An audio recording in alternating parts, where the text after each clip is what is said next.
ചന്ദനമണിവാതിൽ പാതിച്ച. Hi friends, നിങ്ങൾ എന്റെ ഈ വീഡിയോ കണ്ടില്ലേ? ഈ വീഡിയോയിലെ ഓഡിയോയുടെ രഹസ്യം നമ്മൾ ഇന്ന് മനസ്സിലാക്കാൻ പോവുകയാണ്. പക്ഷെ ഇന്നൊരു പ്രത്യേകതയുണ്ട്.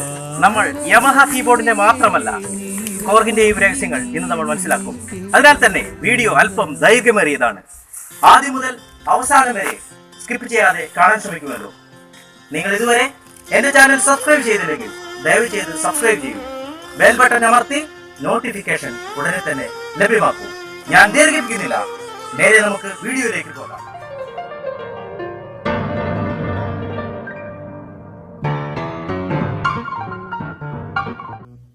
ഞാൻ കീബോർഡ് ഓണാക്കുകയാണ്. നമുക്കറിയാം യമഹയിൽ പ്രധാനമായും MP3 വേവ് ഫയലുകളാണ് പ്ലേ ചെയ്യുന്നത്. ആ ഓഡിയോ ഫയലുകൾ ഓഡിയോ പ്ലെയർ സെക്ഷനിലാണ് പ്ലേ ആവുന്നത്. ഓഡിയോ പ്ലെയർ സെക്ഷനിൽ നമ്മൾ ഒരു ഓഡിയോ സെലക്ട് ചെയ്ത് പ്ലേ ചെയ്യാൻ ആരംഭിച്ചു കഴിഞ്ഞാൽ നമ്മുടെ റെക്കോർഡിംഗ് ബട്ടൺ ഡിസേബിൾ ആകുന്നത് നമുക്ക് കാണാം. ഓഡിയോ പ്ലെയറിൽ ഒരു ഓഡിയോ പ്ലേ ചെയ്യുമ്പോൾ നമുക്ക് റെക്കോർഡിംഗ് സാധ്യമല്ല. ഓഡിയോ ഫയലുകൾ നമുക്ക് മൾട്ടിപാഡിൽ പ്ലേ ചെയ്യാൻ സാധിക്കും.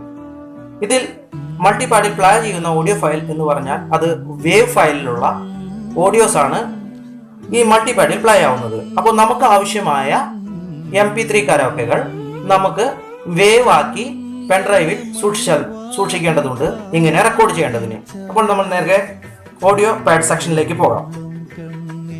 അതിനുവേണ്ടി ഞാൻ എക്സിറ്റ് അടിച്ച് മെയിൻ ഡിസ്പ്ലേയിൽ വന്നു. മെയിൻ ഡിസ്പ്ലേയിൽ നമുക്ക് മൾട്ടിപാഡിൽ സെലക്ട് ചെയ്യാം. മൾട്ടിപാഡ് സെലക്ട് ചെയ്യുമ്പോൾ നമുക്ക് ഇവിടെ കാണാൻ സാധിക്കും ഓഡിയോ ലിങ്ക്. ഇങ്ങനെ ഓഡിയോ ലിങ്ക് എന്ന് കൊടുത്തിട്ടുള്ള എല്ലാ കീബോർഡുകളിലും നമുക്ക് മൾട്ടിപാഡുകളിൽ ഓഡിയോ പ്ലേ ചെയ്യാൻ സാധിക്കുന്നതാണ്. അപ്പോൾ നമുക്ക് ഓഡിയോ ലിങ്ക് നമുക്ക് സെലക്ട് ചെയ്യാം.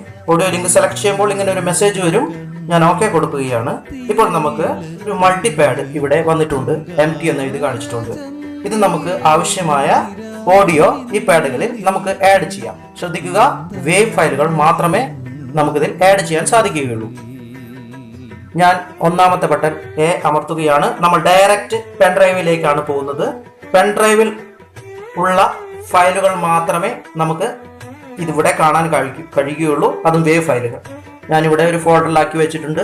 ഓപ്പൺ ചെയ്യുകയാണ്. എളുപ്പത്തിന് വേണ്ടി ഒരു കരോക്കെ മാത്രമേ ഞാൻ അതിൽ സേവ് ചെയ്തിട്ടുള്ളൂ. അത് ഞാൻ സെലക്ട് ചെയ്യുകയാണ്. അപ്പോൾ നമുക്ക് അത് ഇവിടെ മൾട്ടിപാഡിലേക്ക് ആ ഓഡിയോ, അതായത് കഴിഞ്ഞ വീഡിയോയിൽ ഞാൻ ചെയ്ത ചന്ദനമണിവാതിൽ എന്ന ഗാനത്തിന്റെ കരോക്കെ, വേവ് കരോക്കെ ഇവിടെ ഈ മൾട്ടിപാഡിൽ ആഡ് ആയി കഴിഞ്ഞു.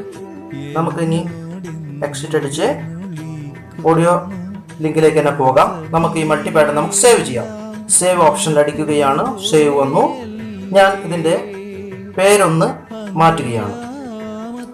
പേര് മാറ്റി സേവ് ഒക്കെ കൊടുത്തു. സേവായി. നമുക്ക് കാണാം ചന്ദന എന്ന് പറഞ്ഞ സേവ് ചെയ്തു. ഇനി നമുക്ക് റെക്കോർഡിങ്ങിന് ആവശ്യമായ ഒരു മൈക്കാണ്. മൈക്ക് ഗിറ്റാർ ഇൻപുട്ടിൽ ഞാനത് കണക്ട് ചെയ്തിട്ടുണ്ട്. ഇനി നമുക്ക് ചെറിയൊരു എഫക്റ്റിന്റെ ആഡ് ചെയ്യേണ്ടതുണ്ട്. അതിനുവേണ്ടി ഞാൻ മൈക്ക് സെറ്റിംഗ്സിലേക്ക് പോവുകയാണ്. മൈക്ക് സെറ്റിംഗ്സിൽ നമുക്ക് പ്രധാനമായും ഇവിടെ കാണാൻ സാധിക്കും ഓപ്ഷനുകളുണ്ട്. കൂടുതൽ ഞാൻ മൈക്ക് സെറ്റിംഗ്സിനെ കുറിച്ച് വേറൊരു വീഡിയോ ചെയ്യുന്നതാണ്. ഇപ്പോൾ ഞാൻ ഇഫക്റ്റുകൾ ആഡ് ചെയ്യുന്ന ഒരു ഇതിലേക്ക് മാത്രമാണ് വരുന്നത്. അപ്പോൾ C ബട്ടണിൽ ഇഫക്റ്റ് ടൈപ്പ് എന്ന് നമുക്ക് കാണാൻ പറ്റും. പലർക്കും ഇതറിയാം, എങ്കിലും അറിയാത്തവർക്ക് വേണ്ടിയാണ് ഞാനിതിവിടെ പറയുന്നത്. അപ്പോൾ C എന്ന ബട്ടണിൽ ഇഫക്റ്റ് ടൈപ്പ് ഉണ്ട്. ഞാനത് സെലക്ട് ചെയ്യുകയാണ്. അപ്പോൾ നമുക്കിവിടെ 4 കാറ്റഗോളജി വന്നിട്ടുണ്ടാവും. ബ്ലോക്ക്, പാർട്ട്, കാറ്റഗോളജി, ടൈപ്പ്. അപ്പോൾ നമുക്ക് ആദ്യത്തെ ബ്ലോക്കിൽ ഒന്നും ചെയ്യേണ്ടതില്ല. അത് DSP എന്നാണ് കിടക്കുന്നുണ്ടാവുക. എല്ലാ കീബോർഡിലും ഡിഫോൾട്ട് ആയിട്ട് അങ്ങനെയാണ് ഉണ്ടാവുക. ഇനി നമുക്ക് അടുത്തത് പാർട്ട് എന്ന് പറഞ്ഞാൽ ഏത് പാർട്ടിലാണ് നമുക്ക് എഫക്റ്റ് വേണ്ടത്? തീർച്ചയായും നമ്മൾക്ക് വേണ്ടത് മൈക്ക് ഗിറ്റാർ പാർട്ടാണ്. അത് ഞാൻ സെലക്ട് ചെയ്തു.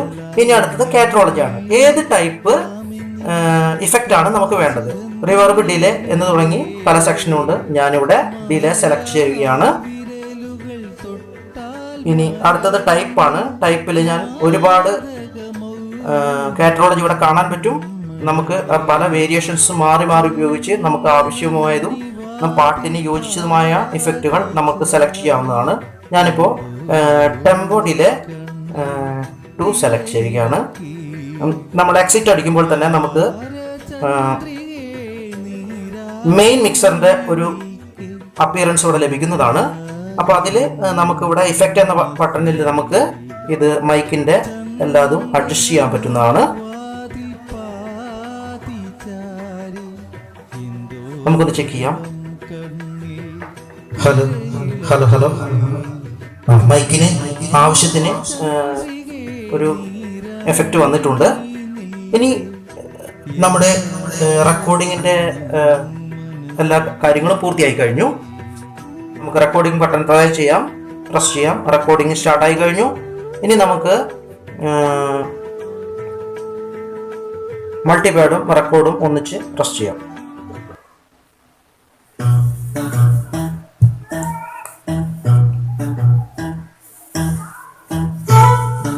കരോക്കെ പ്ലേ ആവുന്നത് നിങ്ങൾക്ക് കേൾക്കാം. ഞാനിപ്പോൾ മൈക്കിലൂടെയാണ് സംസാരിക്കുന്നത്. ഞാൻ സംസാരിക്കുന്ന കാര്യങ്ങളൊക്കെ ഇവിടെ റെക്കോർഡായിട്ടുണ്ട്. നമുക്ക് നോക്കാം. പെട്ടെന്ന് തന്നെ സ്റ്റോപ്പ് ചെയ്യുകയാണ്. പ്ലേ ചെയ്ത് നോക്കുകയാണ്.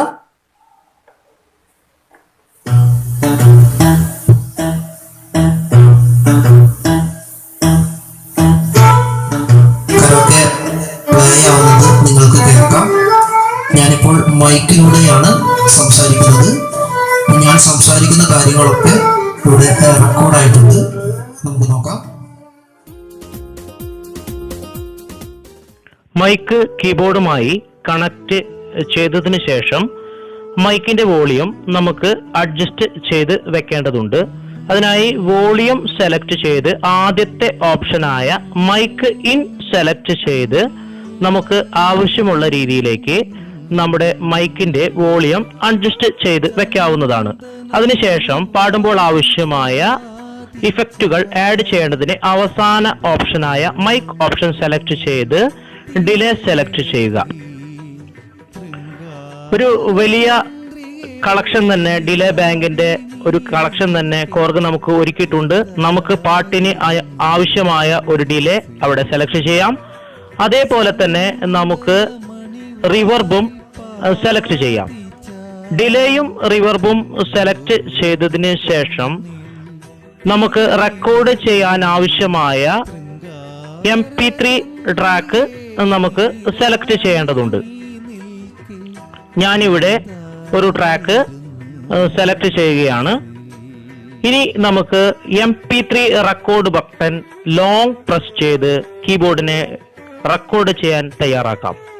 ഇപ്പോൾ നമ്മൾ റെക്കോർഡ് ചെയ്യേണ്ട സോങ് എവിടെയാണ് സേവ് ആവേണ്ടത് എന്ന ലൊക്കേഷൻ ചോദിക്കുന്നുണ്ട്. നമുക്ക് ആവശ്യമുള്ള ലൊക്കേഷൻ തിരഞ്ഞെടുക്കാം. ഞാനിവിടെ USB ഓപ്ഷൻ സെലക്ട് ചെയ്യുകയാണ്.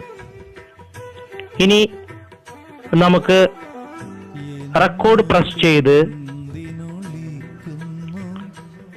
ട്രാക്കും പ്രസ് ചെയ്ത് റെക്കോർഡിംഗ് ആരംഭിക്കാവുന്നതാണ്.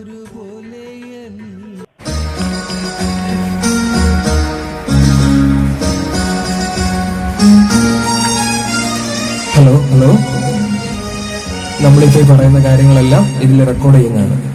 ഈ ട്രാക്കിന്റെ കൂടെ തന്നെ നമ്മളിപ്പോൾ പാട്ട് പാടിയാൽ നമ്മൾ പറയുന്ന കാര്യങ്ങളും പാട്ട് പാടുന്നത് എല്ലാം ഇതിൽ റെക്കോർഡ് ചെയ്യുന്നതാണ്. ഇനി നമുക്ക് റെക്കോർഡിംഗ് സ്റ്റോപ്പ് ചെയ്യാം.